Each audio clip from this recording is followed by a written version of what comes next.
Hello. Good afternoon, ladies and gentlemen. I'm Mikhail Advani. I'm here to talk about DevOpSec, rapid security in the AWS cloud. So my co-presenter, actually Rajesh Tamhane, he could not be here today. He's traveling on work. Yeah, just a little bit about us. So both of us, we are consultants with a company called ThoughtWorks. Rajesh and me work out of our Pune office. I'm a DevOps engineer. He's a security consultant. I've been around in the industry for about 5 years, and Rajesh about 25 years. So let me get started directly. So DevOpSec. Well, DevOpSec, I think, this is, of course, my personal opinion, that DevOps as a word itself has various definitions across different organizations. So I'll just try and take a dig at what my definition of DevOpSec is. It's basically bringing, how I understand it, is to bring the dev, the ops, and the security role into one. Not separated as per teams, ideally not even separated at an individual level. So you have every individual doing all the three roles. And I personally, we feel that this is critical to agile development. You cannot really scale beyond a certain point if you maybe deviate from these principles. And our principles around these are basically that everyone, security needs to be a collective, collaborative solution. And we need to make the decisions early, and we need the right people to be making the decisions. Enough of our principles, our theories, our philosophies. So let me just get directly to what we have done. So we've come up with a test automation suite for the AWS cloud. We identified some security recommendations that we came up with, and we have basically built a suite around it and integrated it in a CI pipeline. The sources of our recommendations have been the CIS AWS foundations, various security best practice documents of AWS and other well-renowned forums, as well as a lot of personal experience. So I have been a part of a project for data center to cloud migration for a global consumer electronics brand. It was a marketing platform, and we had to migrate a fleet of approximately 125 servers from the DC to a cloud solution. Directly getting into code now. So what, just a second.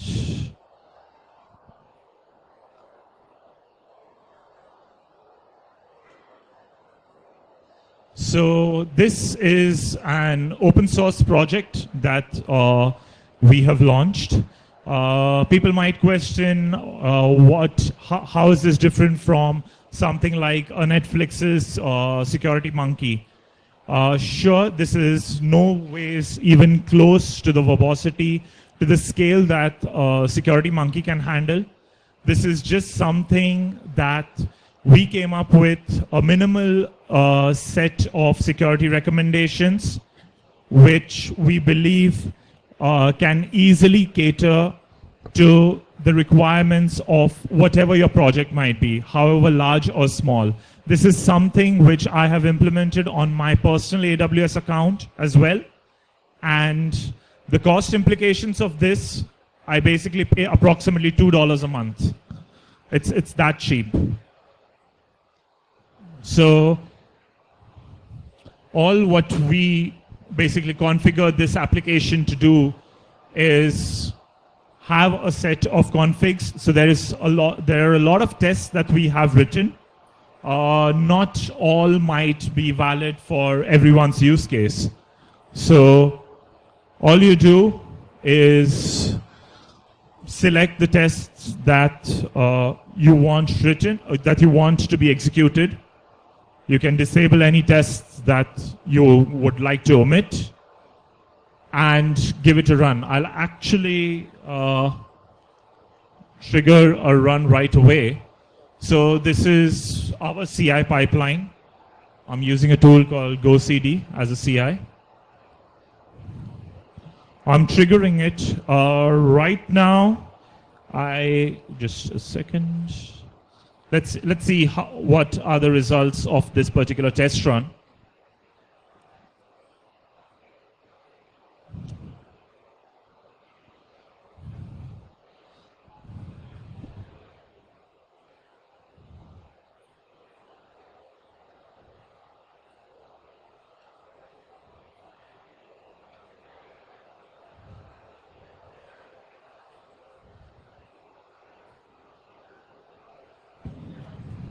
So, Mikhail, in the meanwhile, can you cover what kind of things in area either SecurityMonkey or your tool covers, and what are those things to check?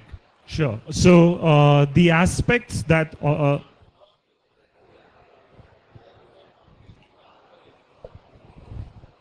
we work from Tata Motors with AWS. Quite a lot of apps are hosted in AWS. Sure. Apart from this security bundle, whatever you offer as a just generic to all customer, so our in-house code writer or developer can have another container for the client specific where we want to build up some additional security features which the applications which are hosted in AWS cloud. Sorry, I'm not sure whether I got your question. First is that taking advantage of whatever you offer. So this is maybe generic to all customer, everybody. So in top of it, we may like to say the customer can build up some security coding for say an additional feature. So this is an open source tool. Feel free to put in a pull request. Okay. We'll be more than happy to merge it. Okay. And coming to Himanshu's question of what we actually cover, this has got nothing specific to any application. These are more related to your AWS account. So this particular automation suite looks at your IAM service, basically checking what your user policies are.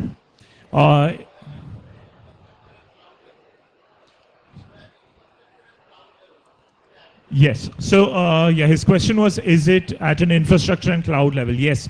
This thing is very specific to your account level.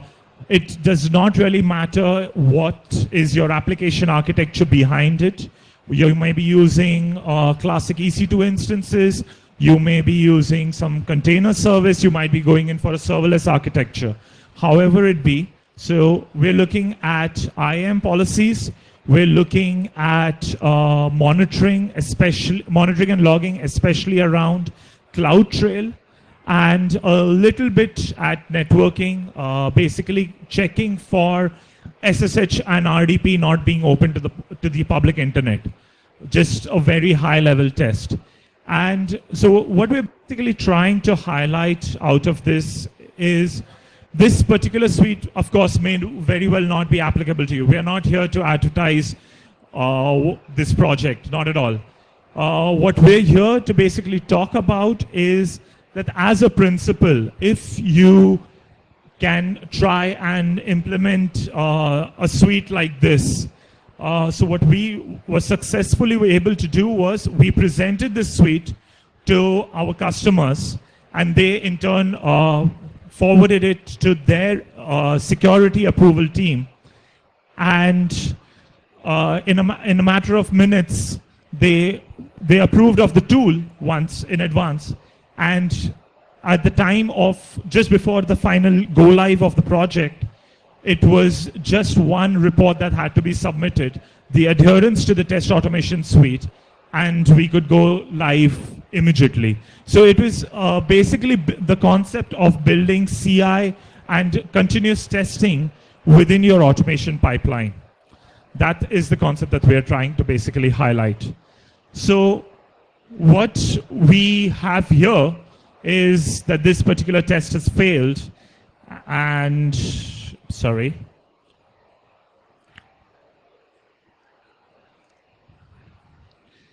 And the test failing is that RDP is open to the internet. And what I'll actually go ahead and do is fix my security group rules. Okay, the security group rules have been fixed, and I'll just give it another trigger.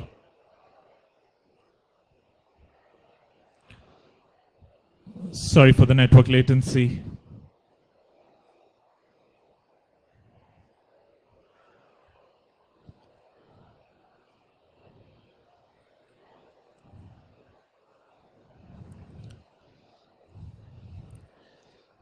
Yep. So in the meantime, while our suite runs, so when do we want to run this? We particularly propose to run it under two scenarios. One is, so ideally you would be wanting to manage your infrastructure as code. So any changes to your infrastructure code base, you should ideally want to run this. These are, of course, not very, these cannot really prevent breakages. This is more of a monitoring, that is to report in the case of anything broken. So what you would maybe want to do is, in most AWS setups that I've come across, is you have multiple accounts. So you carry out your changes on account, say your dev account, run this particular suite against the same dev account, and only if it goes green do your changes propagate to the higher environments.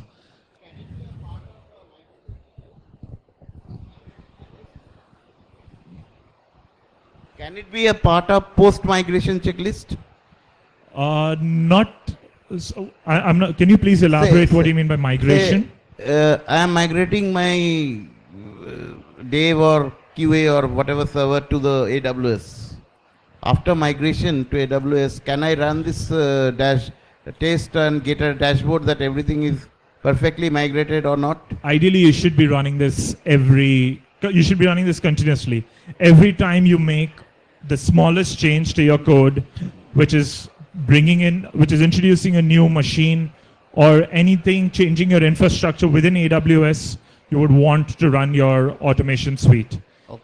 You want to continuously monitor. You do not want a large number of broken changes to be brought in late in the cycle. That would be one step. Another place, another aspect that you would want to maybe run this in is, say, periodically. This is mainly to handle conformance to governance policies, like how frequently your password should be changed. So AWS, personally, I've read up the documentation. AWS generates a credentials report once every 4 hours. So it actually generates it on demand, but once generated, it's cached for approximately 4 hours. And yeah, so that's the frequency as well that we recommend you should run this at. Anything faster than that, anything more rapid than that, at least the credentials bit, it would not really be tested. Okay, this thing surprisingly failed.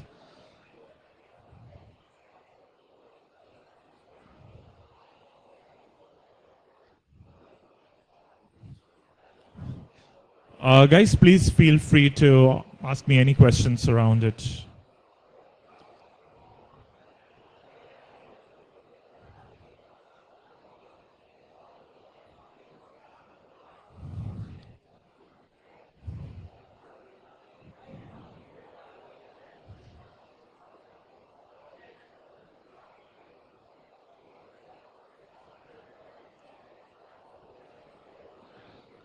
Okay, I think yep, we saw a bug as well in the suite. You're recommending this as part of a CI deployment, right? Yes. So since it's given the frequency it's going to be running at, what's the overhead? So performance overhead, I mean. Sorry? The performance overhead is what I'm referring to. So this thing is not querying your infrastructure at all.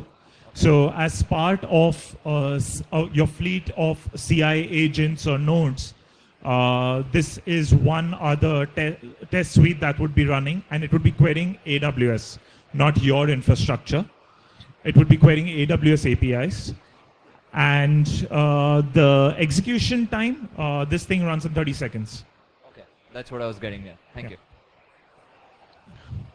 So yeah, there has been a runtime exception. I think it's a, yeah, this is a throttle.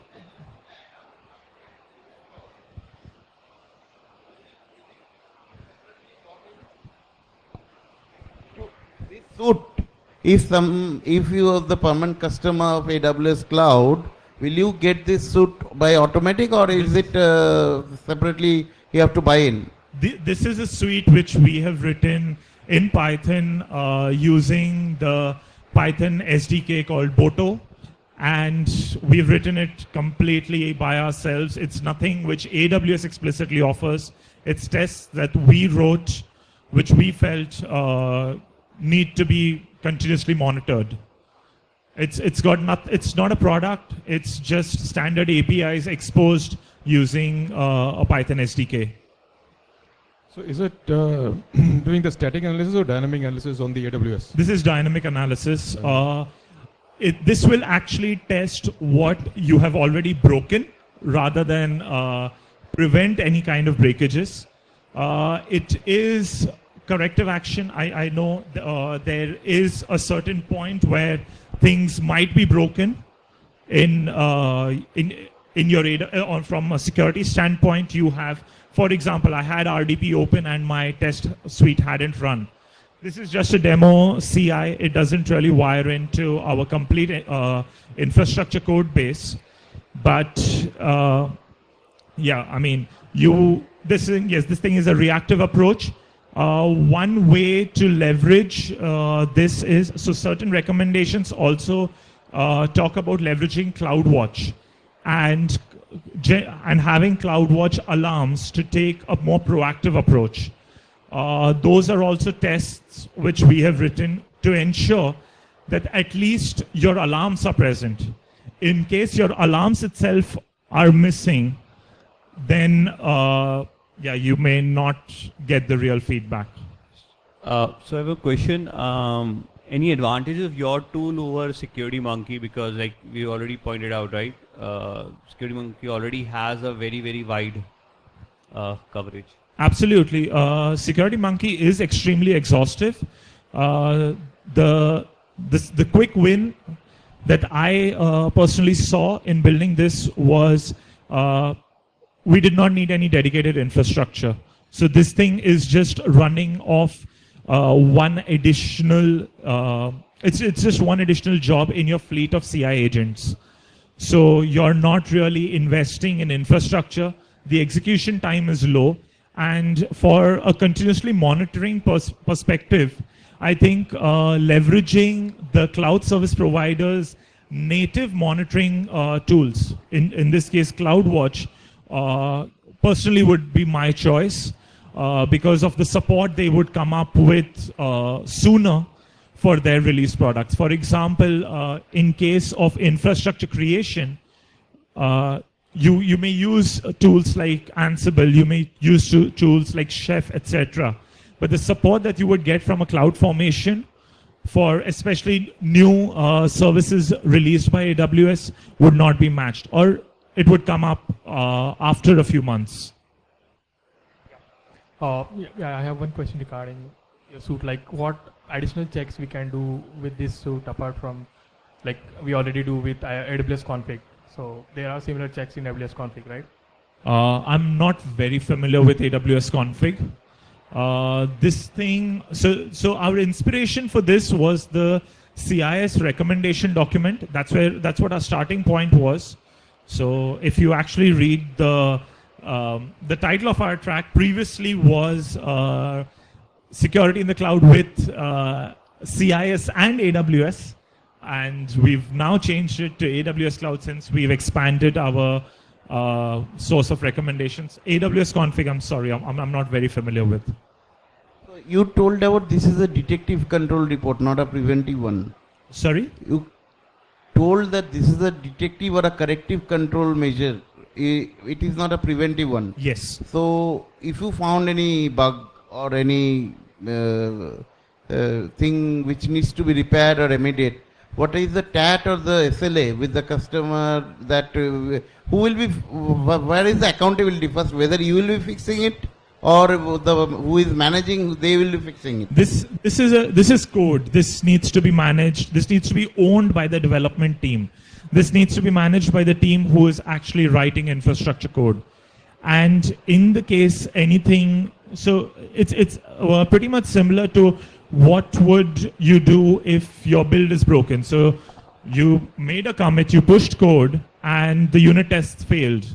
What would be the corrective action? You would maybe send out a notification email. Pretty much similar. You can just send out a notification email, and the responsible development team can take corrective actions. Do you have this in Docker registry yet? Is it container available for it? We have not moved it to containers yet.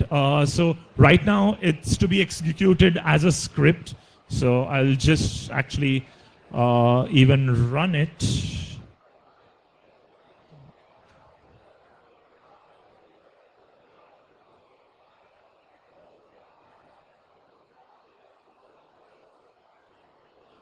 So right now it just runs as a plain Python script.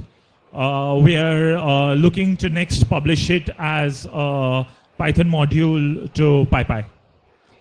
So containers, sure, it's possible. It's not something that we're looking at immediately. Because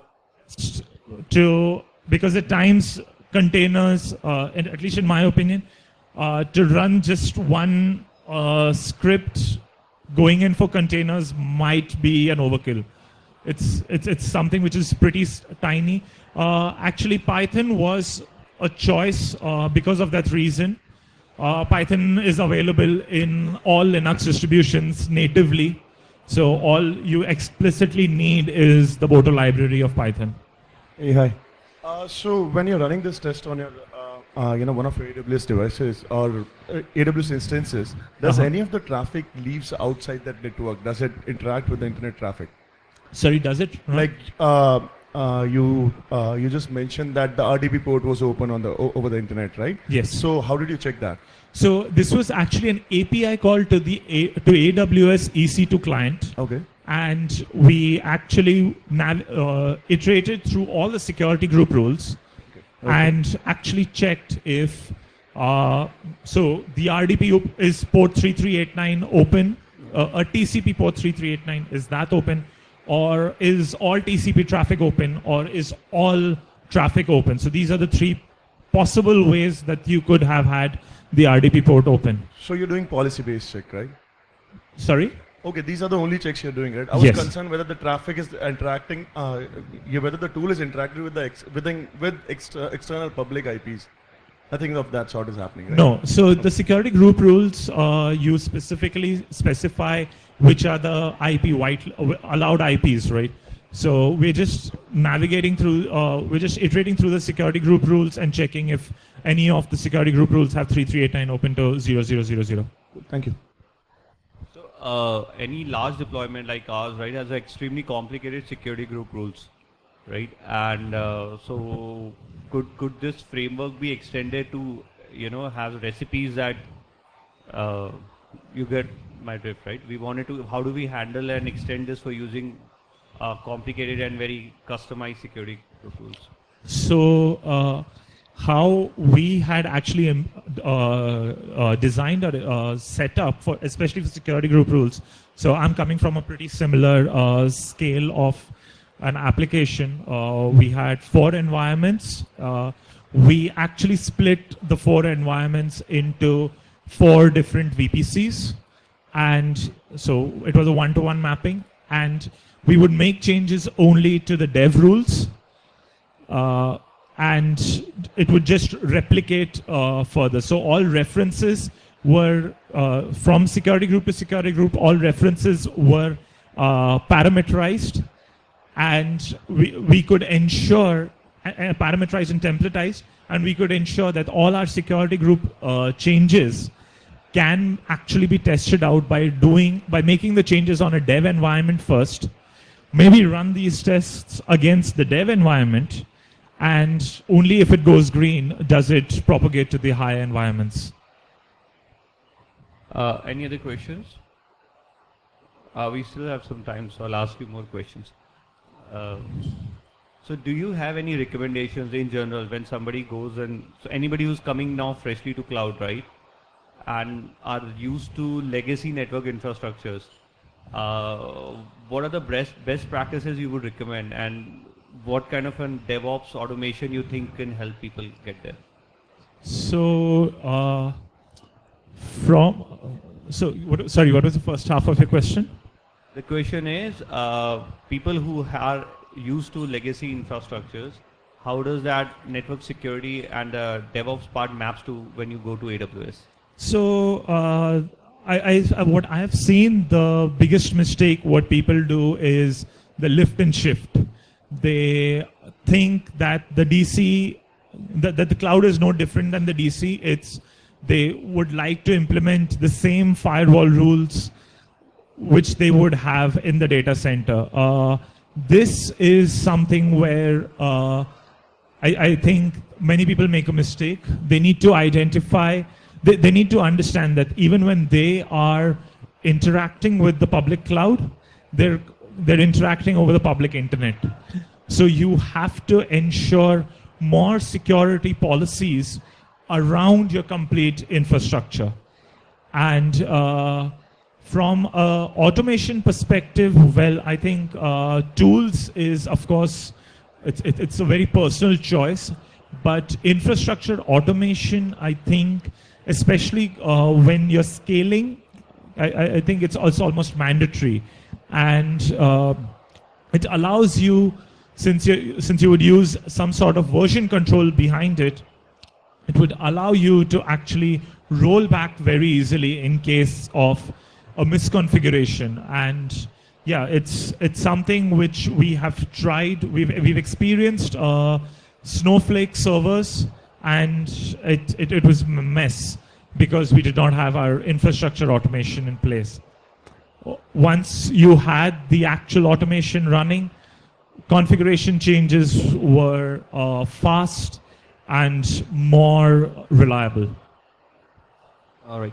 So guys, I'm going to open this to the forum. Anyone who has any experiences, any challenges you guys have seen, if you just want to talk about it, we have 15 minutes. So anything you guys would want to add?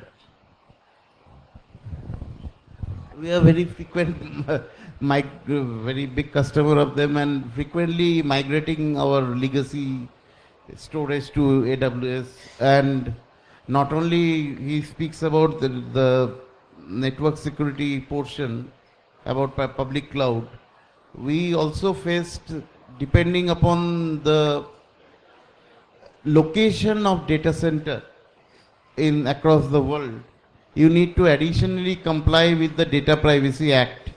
Like if they explicitly tells you that if it is in Singapore, it may be Singapore Data Protection Act, or if it is in European Data Protection Act, or in US NIST, whatever the minimum, because India does not have at present the basic rule acted upon, since it is on a pipeline.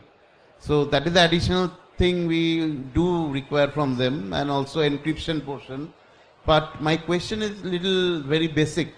Any migration or any infrastructure build up, we follow a basic hardening checklist. Yes. And later on as a BU, patching checklist, patching done. So during migration or during this, whether this coding or something takes the security policy or the hardening checklist, depending upon whether in Linux or whether in whatever the platform, can it be followed? Yes. So actually there are, so especially from the hardening checklist, there are actually another couple of open source projects which highlight, which actually implement it for you. So if I remember correctly, the name of the contributor is Major, where he is actually, he conforms to the CIS checklist, the CIS recommendation document, and all what you do is execution of the complete Ansible playbook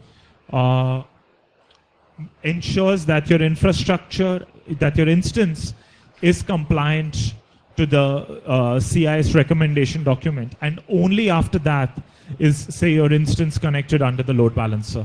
Until then, it's just an isolated instance that has just been spawned.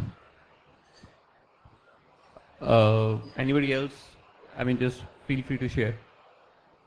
So I could just talk about a bit on what our biggest challenge we have seen when we move to, so especially when you move to cloud, right? You don't want humans involved, right? You want auto scaling to be there. You want to have templates and recipes and things comes up. And the biggest challenge when you have that is you would need services to talk and authenticate. It means all of them have to magically have some kind of a secret, right? So the solving the bootstrapping part, and where, so if you level go with, so if any thread modeling you do, right, the very first thing you know, if you have a key, where is this key come from, and where this eventually key goes to. So if we are doing it, and there are like, we already talked about IAM roles in general, and they help to a limit, but that doesn't work with if you have your own services talking between themselves. You could, if any platform provided system you have works well, talking with the platform services, right? But if you're writing on own services, just make sure that, so then your configuration file, your chef and your salt stack files become your single point of a failure, because you have things like your RDS credentials, your service auth tokens, right?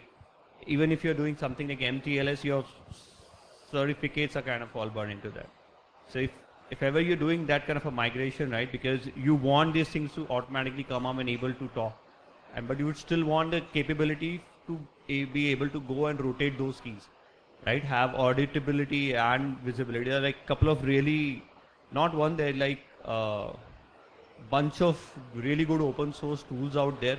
Look at Keyways, look at Confident, look at, so you can, cook up something of your own if you're using KMS.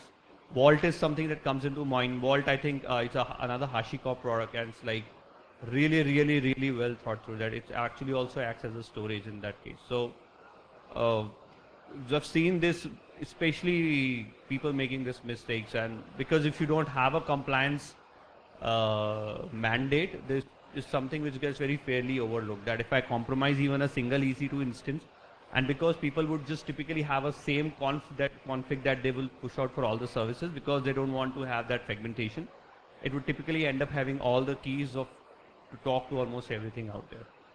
So that's just one of my key takeaways. If you're moving there, then there's the very first thing, just figure it out how you're handling encryption of your keys. We have 5 minutes more, I think, if anybody has anything. Is there any application dependency on remediation or patching or in maintenance in cloud, whatever? Is there any application dependency towards this? I'm not sure what I got you when you mean by application dependency. Whenever we do some relevant changes in infrastructure, whatever the hosted applications, sometimes it needs to little bit of tweak to accommodate to that particular platform and infrastructure. So is there any specific application level dependencies are there? If there are application level dependencies, I mean, so if your application depends on what kind of infrastructure it's running on, I think there needs to be a second look at the application itself, because it depends on the OS, sure, but where is it physically running? If that depends, well then the application has some design issues, in my opinion. last 2 minutes, do you want to talk about the outage which you faced in last week, and whether is it an aberration or is it something you will work upon to avoid in future? Actually, I do not have any comments around it. Yeah, it was. I think a static code analysis would have helped, but yeah, that's all that I can think of. What could have prevented that? At this moment, until you do a root cause analysis. Sure. Thank you.